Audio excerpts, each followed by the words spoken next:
Bismillahirrahmanirrahim. Assalamualaikum warahmatullahi wabarakatuh. Selamat pagi dan salam sejahtera untuk kita semua. Alhamdulillahirabbil alamin. Wassalatu wassalamu ala asrofil anbiya'i wal mursalin wa ala alihi wa ashabihi ajmain, amma ba'du. Yang pertama-tama, marilah kita panjatkan puja dan puji syukur kita kehadirat Allah Subhanahu wa taala yang telah memberi kita kenikmatan sehingga kita dapat berkumpul di kelas yang kita cintai ini. Salawat beriringkan salam, mari kita lantunkan kepada baginda kita Muhammad SAW dengan lantunan kata Allahumma sholli ala Sayyidina Muhammad wa ala ali Sayyidina Muhammad. Yang kami hormati, dosen pengampu mata kuliah Psikologi Abnormal, Bapak Dr. Subhan Al-Ajrin Sudirman MA, dan teman-teman yang kami sayangi. Langsung saja, kami dari kelompok 11 ingin mempresentasikan materi kami yang berjudul Gangguan pada Masa Kanak-kanak. Sebelum itu, kami ingin memperkenalkan dulu kepada kalian semua. Saya sendiri, Ayu Hamida Sitorus, NIM 2115040140, serta teman saya, Febria Ramayanda, dengan NIM 2115040152. Baiklah, untuk pemateri yang pertama, yang akan saya sampaikan sendiri. Sebelum kita memulai belajar kita, saya ingin bertanya dulu kepada teman-teman. Apakah teman-teman pernah melihat manusia dengan wajah yang sama? Atau dengan istilahnya manusia 1000 wajah? Pasti teman-teman pernah melihat. Walaupun itu cuma satu, kok bisa ya? Wajah dia ini sama di sini. Terus di daerahku juga ada. Terus nanti kalau kita bilang, terus di daerahku juga ada. Kok bisa gitu? Makanya itu dinamakan dengan Down syndrome. Dan kali ini itu adalah salah satu materi yang akan kami sampaikan dalam gangguan pada masa kanak-kanak, yaitu anak berkebutuhan khusus. Dalam Santrok menyebutkan anak berkebutuhan khusus dengan istilah special need, yaitu anak yang memiliki keterbatasan dalam fungsi kognitif, fisik, maupun emosi yang menghalangi kemampuan anak tersebut untuk berkembang, baik yang terklasifikasi dalam kesulitan belajar, ADHD, retardasi mental, gangguan fisik sensori, gangguan bicara dan bahasa, autisme, maupun gangguan pada emosi dan perilaku. Jadi, anak berkebutuhan khusus ini memiliki banyak dimensi. Berarti dalam segi kognitif ada, dalam segi motorik juga ada, dan dalam segi sosial emosional juga ada. Jadi yang pertama di sini mari kita membahas tentang kesulitan belajar atau learning disability. Jadi learning disability ini yaitu suatu gangguan dalam satu atau lebih proses psikologis dasar yang mencakup pemahaman dan penggunaan bahasa, bicara, atau lisan. Jadi di kesulitan belajar ini terdapat 3 jenis. Yang pertama itu ada disleksia. Jadi disleksia ini ketika seorang anak dengan gangguan yang ditandai dia tidak mampu dalam hal membaca dan mengeja. Jadi ketika kita mempunyai anak, dia belum bisa mengeja atau membaca, maksudnya dalam kurun waktu yang sudah seharusnya, tetapi dia belum mampu akan itu, jangan mudah-mudah memarahinya. Pertama dari kesulitan belajar, yaitu faktor yang pertama adalah faktor neurologi. Jadi faktor neurologi ini adalah faktor yang berasal dari kelainan yang ada di dalam sistem saraf anak tersebut. Yang kedua yaitu ada faktor genetik. Jadi faktor genetik ini yaitu faktor yang didasari dari orang tua atau keturunan. Jadi berdasarkan penelitian 35-40% individu yang mengalami kesulitan belajar itu berasal dari orang tua dan saudara yang mengalami kesulitan belajar juga. Jadi resikonya itu mungkin besar karena faktor yang kedua ini adalah dari faktor genetik atau keturunan. Berikutnya itu faktor teratogenik, yaitu alat perantara yang dapat menyebabkan cacat atau kerusakan dalam perkembangan janin, seperti fetal alcoholic syndrome. Dan yang terakhir yaitu faktor medis. Medis juga dapat menyebabkan kesulitan belajar dan juga menyebabkan intellectual disabilities, yaitu kelahiran prematur. Gejalanya ialah yang pertama itu ada kognitif, yaitu kurangnya perhatian atau kesulitan untuk mengikuti satu stimulus lingkungan.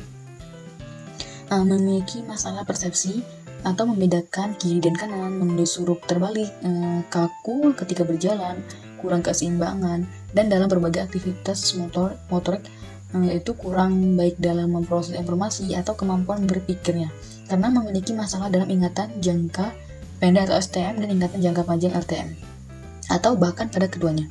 Yang kedua yaitu ada akademik, mengalami masalah penting dalam membaca, khususnya dalam nilai kesadaran fonologi, kelancaran dan pemahaman bahasa verbal, terutama dalam area fonologi, morfologi, sintaks atau pragmatik. Masalah dalam bahasa tulisan, terutama kesulitan membedakan penggunaan homologi tertentu.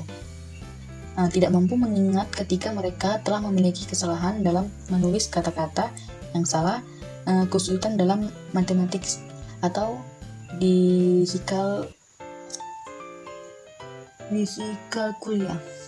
Yang ketiga yaitu sosial dan emosi. Dan yang keempat yaitu perilaku yang sama dengan ADHD. Yang selanjutnya yaitu ada ADHD, yaitu Attention Deficit Hyperactive Disorder. Jadi ADHD ini menurut American Psychiatric Association, ADHD adalah pola yang pervasif dan inattention, impulsivitas atau hiperaktif impulsivitas yang berulang-ulang dan berat yang observasi dalam diri individu ketika dibandingkan dengan tingkat perkembangannya. Jadi ADHD ini dia mengalami suatu keadaan ketika dia itu hiperaktif, dan ketika dia juga impulsif, dan juga ketika inattention. Pertama itu penyebab dari ADHD adalah faktor neurobiologis, yaitu dari kelainan sistem saraf. Yang kedua itu ada genetik, jadi keturunan ini mungkin berpeluang besar. Dan yang ketiga itu ada dari faktor kelahiran atau kondisi kelahiran tersebut. Yang terakhir yaitu ada dari makanan beracun, obat, dan residu pestisida. Jadi selama kehamilan bisa juga terdapat logam beracun seperti timbal, merkuri, dan sebagainya, yaitu atau zat-zat aktif yang ada aditif makanan seperti pewarna buatan, MSG, dan lain-lainnya. Jadi selanjutnya yaitu gejala dari ADHD ini sendiri. Ada dari gejala hiperaktif atau impulsif, gejala inattention atau pemusatan, dan ada juga gejala yang kombinasi. Jadi secara lebih spesifik gejala dari inattention dulu, yaitu sangat sulit untuk memusatkan perhatian, tampak tidak mendengar saat orang berbicara kepadanya. Kemudian perhatian yang sangat mudah teralihkan, terutama oleh rangsangan suara. Kerap melakukan kesalahan akibat kurang berhati-hati atau karena kurang memperhatikan. Sulit mengikuti arahan, sering tidak menyelesaikan tugas dengan tuntas, sering melupakan atau menghilangkan sesuatu, dan yang terakhir itu mempunyai kecenderungan mengigau saat tertidur. Jadi itu termasuk dari gejala identitas atau pemusatan perhatian. Yang kedua yaitu dari hiperaktif impulsif, yaitu yang pertama dulu yaitu dari hiperaktif. Jadi tidak dapat bermain dengan tenang, mempunyai kebutuhan untuk selalu bergerak karena dia hiperaktif, sulit untuk diam, dia tuh suka menggeliat, gelisah, dan sering berdiri ketika sering berdiri kembali ketika duduk gitu. Terus selalu bergerak seperti berlari atau memanjat sesuatu. Tidak dapat duduk dengan tenang, banyak bicara, sering membuat gaduh suasana, selalu memegang apa yang dilihat, dan suka bertek-tek. Dan di impulsifnya yaitu terdapat gejala yaitu sulit menunggu giliran, menjawab pertanyaan sebelum pertanyaan selesai atau sebelum diberi kesempatan, sering menyela atau memotong pembicaraan orang lain, bertindak impulsif tanpa memikirkan konsekuensinya, seperti berada di tengah acara formal atau lainnya. terus sering mengambil mainan teman, reaktif, sering bertindak tanpa berpikir dahulu. Dan yang penyebab itu ADHD kombinasi. Jadi bahkan ada juga gejala dari kedua yang tadi tapi perlu diingat teman-teman bahwasanya kita tidak boleh mendiagnosa diri kita terlebih dahulu, ataupun banyak ya kesamaan. Saya sendiri pun banyak juga saya baca-baca tadi itu kesamaan yang terjadi di saya. Tapi kalau kita tidak tenang, kita boleh memeriksakannya ke psikolog atau psikiater. Jadi ingat, jangan mendiagnosa diri kita sendiri. Oke, yang selanjutnya yaitu penanganannya, yaitu dengan terapi medikasi, terus terapi nutrisi, terus terapi biomedis, dan terapi bermain. Di sini kami dari kelompok 11 ingin memperlihatkan bagaimana sih penglihatan orang ADHD tersebut. Jadi simak video selanjutnya. ADHD.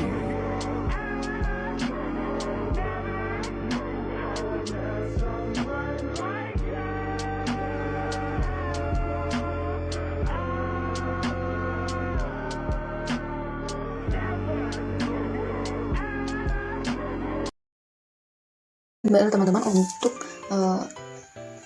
anak kebutuhan khusus selanjutnya yang dinamakan dengan retardasi mental, yaitu Down syndrome. Jadi setelah kita bahas sebelumnya yang dia memiliki banyak kembaran atau mempunyai kesamaan di wajah. Jadi salah satunya yaitu Down syndrome. Jadi apa sih retardasi mental ini? Jadi retardasi mental yaitu kelainan atau kelemahan jiwa dengan inteligensi yang kurang atau subnormal sejak masa perkembangan. Jadi sejak dia lahir atau sejak masa anak. Jadi dahulu nama penyakit ini dikenal dengan mongoloid atau mongolisme karena penderita ini mempunyai gejala yang khas, yaitu mungkin dengan buka yang sama tadi. Jadi sindrom ini sendiri yaitu kumpulan dari gejala-gejala klinis. Jadi penyebab dari retardasi mental yang pertama itu dari akibat infeksi atau intoksikasi, yaitu retardasi mental karena kerusakan jaringan otak akibat infeksi intrakranial karena serum, obat atau zat toksis lainnya. Yang kedua yaitu akibat ruda paksa. Jadi di sini itu dimaksudkan atau sebab fisik lain. Ruda paksa sebelum lahir juga trauma lainnya seperti sinar X, bahkan kontrasepsi atau usaha melakukan aborsi. Nah, dapat mengakibat kelainan dengan retardasi mental. Kemudian selanjutnya yaitu akibat gangguan metabolisme atau pertumbuhan atau gizi. Yang keempat yaitu akibat penyakit otak yang nyata atau postnatal. Jadi di sini yaitu beberapa reaksi sel-sel otak yang nyata tapi yang belum diketahui bentuk etiologinya. Selanjutnya yaitu akibat penyakit atau pengaruh prenatal yang tidak jelas. Jadi keadaan ini diketahui sudah sejak sebelum lahir, tapi tidak diketahui etiologinya, termasuk anoni kranial primer dan defek kongenital yang tidak diketahui sebabnya. Yang selanjutnya yaitu akibat kelainan kromosom. Kelainan kromosom mungkin terdapat dalam jumlah atau dalam bentuk lainnya, yaitu akibat prematuritas. Dan yang selanjutnya yaitu akibat gangguan jiwa yang berat.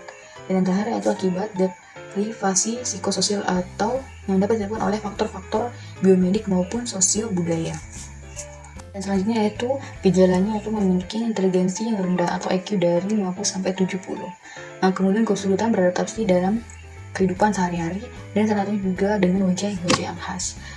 Yaitu kalau penanganannya bisa dari penata laksanaan medis, yaitu dengan obat psikotropika atau dengan antidepresia dan psikostimulan untuk anak yang menunjukkan gangguan konsentrasi atau hiperaktif. Dan kedua itu ada pencegahan. Yang pertama itu pencegahan primer dapat dilakukan dengan pendidikan kesehatan pada masyarakat, perbaikan keadaan sosioekonomi, konseling genetik, dan tindakan kedokteran.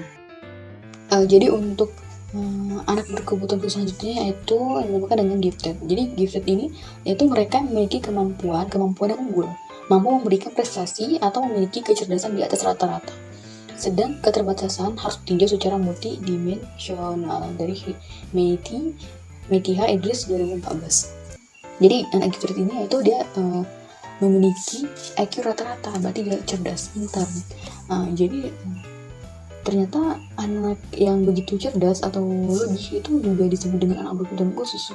Jadi sini mari kita lihat apa aja faktor penyebab, penanganan dan gejalanya itu apa aja. Jadi yang pertama itu ada faktor penyebab, yang pertama ada faktor dari genetik. Jadi di sini menyatakan bahwasanya inteligensi dan kemampuan yang berkualitas itu diturunkan dari orang tua tersebut atau keturunan itu tersebut. Penelitian dalam genetika perilaku menyatakan bahwa setiap jenis dalam perkembangan perilaku dipengaruhi secara signifikan melalui gen dan keturunan. Yang kedua yaitu ada faktor biologis. Faktor biologis juga tidak dapat diingkari, karena faktor biologis yang tidak bersifat genetika dan sangat berpengaruh pada inteligensi, seperti faktor gizi dan neurologi. Kekurangan nutrisi atau gizi juga dapat mengakibatkan pada inteligensi manusia itu sendiri. Dan selanjutnya yaitu gejala dari gifted ini, yaitu inteligensi memiliki inteligensi tinggi di atas rata-rata, seperti IQ 130 atau bahkan lebih ya. Dan kedua yaitu memiliki talenta yang superior di bidang tertentu. Dan bagaimana penanganan dari gifted ini, yaitu pertama dengan penanganan dari keluarga itu sendiri. Sini ada beberapa upaya penanganan yang dapat kita lakukan pada anak berkebutuhan khusus gifted ini. Yang pertama itu dari keluarga.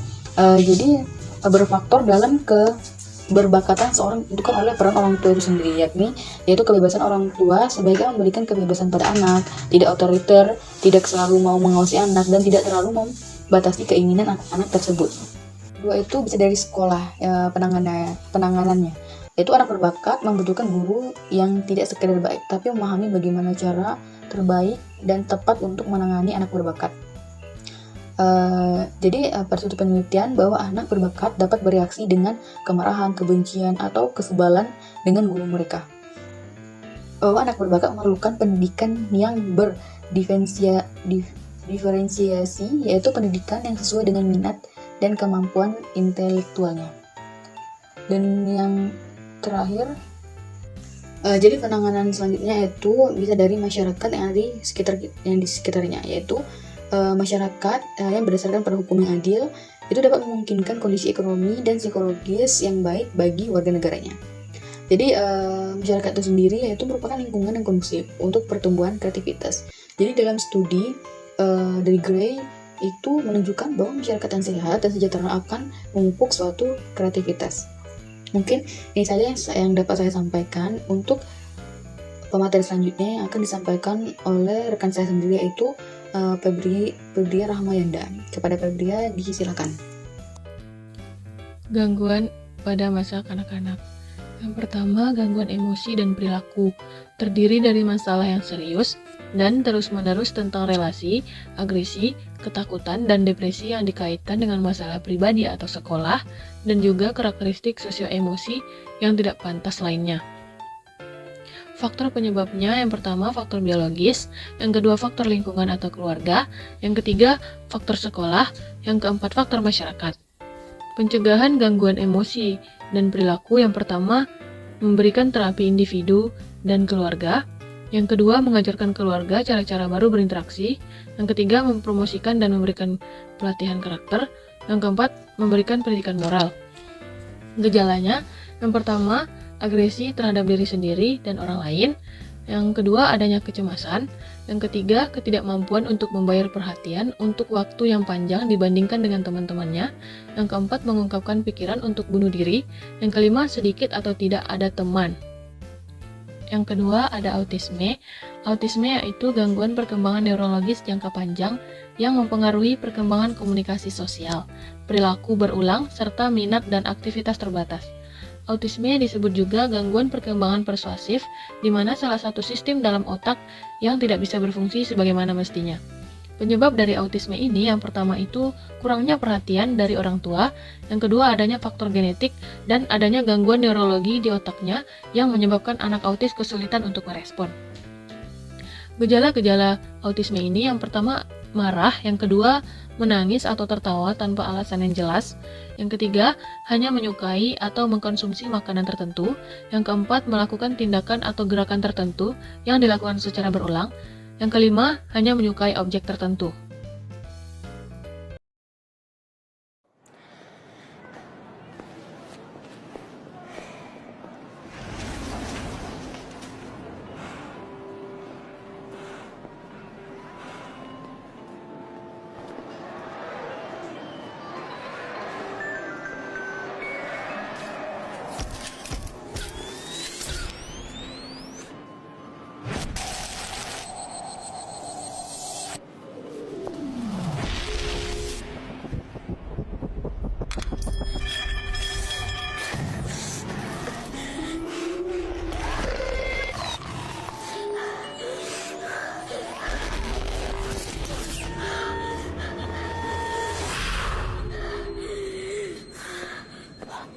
Two, three, four, five, 6, 7, 8, 9. Take my hand.